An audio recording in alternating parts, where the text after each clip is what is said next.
सुप्रभात बच्चों। कक्षा 9th विषय हिंदी, अंतिम प्रकरण है पहली इकाई का, क्या सचमुच आज़ाद हुए हम। बहुत ही सुंदर कविता जिसके रचनाकार गीतकार कर्नल डॉक्टर वीरेंद्र प्रताप सिंह जी हैं। कर्नल वीरेंद्र प्रताप सिंह के बारे में थोड़ा सा जानें। 22 सितंबर 1956 बड़बिल उड़ीसा में इनका जन्म हुआ। कर्नल साहब राष्ट्रीय स्तर के ख्याति प्राप्त कवि हैं। आपकी रचनाओं में राष्ट्र प्रेम के साथ साथ सभी वर्गों और संप्रदायों को साथ लेकर चलने और सत्य को ठोक कर कहने की बात विशेष रूप से मुखर होती है। इनकी जो प्रमुख कृतियां हैं उनमें रक्तांजलि, बूंद बूंद की प्यास इनका काव्य संग्रह है। प्रस्तुत रचना एक गीत है और आप जानते हैं गीत स्वर पद ताल से युक्त गान होता है, अर्थात स्वर पद ताल से युक्त गान ही गीत होता है। इसमें एक मुखड़ा तथा कुछ अंतरे होते हैं और प्रत्येक अंतरे के बाद मुखड़े को दोहराया जाता है, जिसके कारण वो गेय हो जाता है। आप इसे अच्छी तरह से समझे, स्वयं गीतकार बने। इस गीत के माध्यम से कर्नल साहब ने हमारे समाज में फैली हुई विसंगतियों पर कुठाराघात किया है और हमें वास्तविक आज़ादी का अर्थ समझाने का प्रयास किया है। आप स्वयं इस कविता को पढ़ करके, कविता का रसास्वादन करके भावों के तह तक जा सकते हैं। आइए हम देखते हैं यह रचना कर्नल वीरेंद्र प्रताप सिंह की। जश्न कहीं हो किसी भवन में, जश्न कहीं हो किसी भवन में, डूबी जब बस्ती क्रंदन में, तब आंधी चलती है चिंतन में और प्रश्न उठता है मन में, क्या सचमुच आजाद हुए हम। पहले भी दुख दर्द कई थे पर सब कुछ व्यापार नहीं था, संबंधों में अपनापन था, रिश्तों का बाजार नहीं था, खुशबू बसती थी खेतों में, पड़ते थे सावन में झूले, अब कागज के फूल सजाकर उन मीठे गीतों को भूले, तुलसी की चौपाई जलती जब उल्टी धुन के ईंधन में, तब आंधी चलती चिंतन में और प्रश्न उठता है मन में, क्या सचमुच आजाद हुए हम। बच्चों, बहुत जो भावों से भरी कविता है, जिसमें कवि को विकल कर देने वाली जो भावना है उसका आप समझने का प्रयास करें कि जश्न अर्थात उत्सव, आनंद उत्सव कहीं भी किसी भी भवन में हो रहा हो और दूसरी तरफ बस्ती में क्रंदन मचा हुआ हो। कर्नल वीरेंद्र प्रताप सिंह जी ऐसी स्थिति में कहते हैं कि यदि बस्ती में दुखों में डूबी हुई है तो चिंतकों के मन में स्वाभाविक रूप से एक वाजिब प्रश्न उठता है कि क्या आज़ादी का यही अर्थ है, क्या हम सचमुच आज़ाद हुए हैं। ये बहुत ही वाजिब प्रश्न उठा है। हम एक दूसरे के दुख दर्द को अगर नहीं समझते हैं, उनको अपने दुख दर्द को व्यक्त करने का अवसर नहीं देते हैं, तो कैसी आज़ादी है। कवि कहता है कि पहले भी लोगों के दुख दर्द होते थे पर ये सब कुछ व्यापार नहीं था। लोग एक दूसरे के दुखों में शामिल हुआ करते थे निस्वार्थ भाव से, और संबंधों में जो अपनापन था आज वो अपनापन देखने को नहीं मिलता है। आज तो सिर्फ रिश्तों का बाजार है, सिर्फ औपचारिकता है। अपना नफा नुकसान लाभ हानि देख करके लोग रिश्तों को निभाते हैं, यानी स्वार्थ की तराजू में सभी रिश्ते आज तुलते हैं। हमारा प्रयोजन है तो हमारा तुम्हारे साथ रिश्ता है, अगर प्रयोजन नहीं है तो हमारा तुमसे कोई रिश्ता नहीं है। संबंधों में अपनापन था, रिश्तों का बाजार नहीं था। खुशबू बसती थी खेतों में, पड़ते थे सावन में झूलों। खेतों में एक तरह की खुशबू उठती थी, वो खुशबू मेहनत की खुशबू होती थी, किसान मजदूर के मेहनत की खुशबू होती थी। मेहनत परिश्रम के बाद आनंद उत्सव भी किसान मनाते थे। गाँव में पेड़ों की डालियों पर झूले पड़ते थे और लोग छक कर आनंद लेते थे। अब कागज के फूल सजाकर उन मीठे गीतों को भूले। और अब आज क्या है? आज सब कुछ आडंबर हो गया है। कृत्रिम कागज के फूल हम लगा करके वो खुशबू का एहसास करने की कोशिश करते हैं, उन मीठे गीतों को पूरी तरह से तिलांजलि दे चुके हैं, भुला चुके हैं। यहाँ कहना होगा कि कागज के फूलों से खुशबू नहीं आती है, और बनावटी वसूलों से भी सिद्धांत को अस्थायी नहीं बना जा सकता है।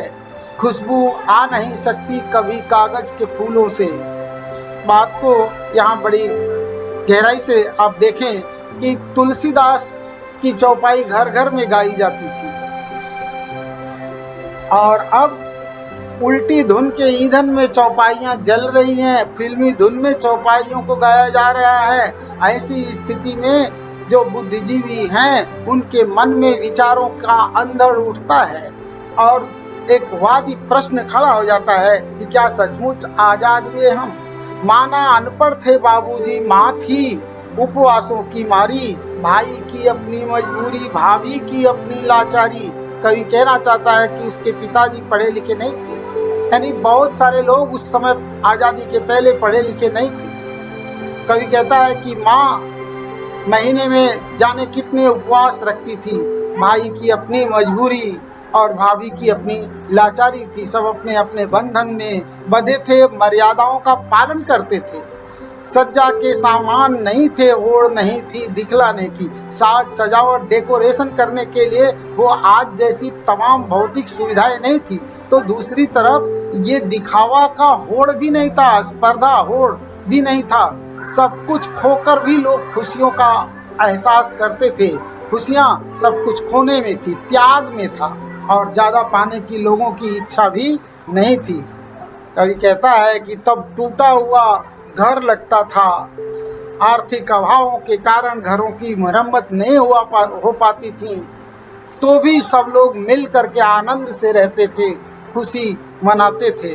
और अब लोग प्रवासी बन गए हैं, ज़्यादातर लोग अन्यत्र काम धंधे रोजगार के कारण स्थलांतर कर गए हैं। घर का आंगन सूना सूना सा लगता है। ऐसी स्थिति में मन में विचारों का एक अंधड़ सा उठता है, और फिर प्रश्न खड़ा हो जाता है कि क्या सचमुच आज़ाद हुए हम?